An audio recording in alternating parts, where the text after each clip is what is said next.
George Dinosaur Tracks.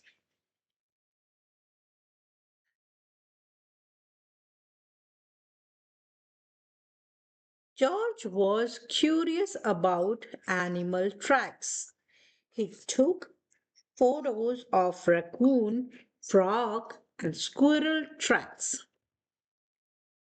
Wow, said Bill. You have almost every local animal except the fawn. Come on, I will show you where to find it. A fawn is a baby deer. It would make the perfect photo. Bill took George to the place he saw the fawn. Good luck, he said. After I finish fixing the path, I'm going swimming in the lake. George looked for fawn tracks. The first track he found was from a slithery garter snake. Then he found duck and frog tracks. They both have webbed feet. That must be why they are good swimmers. George saw that fish do not leave any tracks. Then George found the big tracks he had seen yet.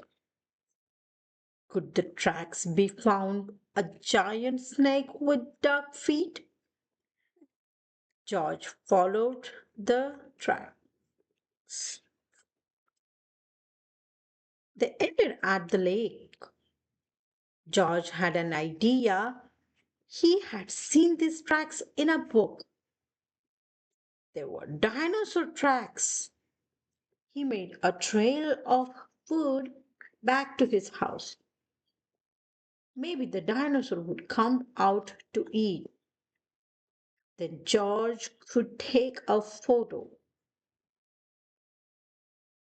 But wait, George went home to look at the book. Some dinosaurs eat meat. Uh-oh, maybe they would eat him. George went back to the water.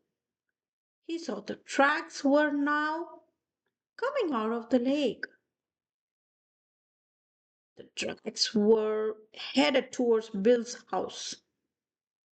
George had to warn Bill. I guess those do not look like dinosaur tracks, Bill said. But I made the tracks. I went swimming with my flippers. I had my rake too. George was happy that Bill left the tracks. A hungry dinosaur would be scary. George still wanted a special photo. The trail of food that led to the lake was still there. Suddenly, the fawn showed up to eat the food with the mama deer. It was the perfect picture to complete George's collection, even if it was not a dinosaur.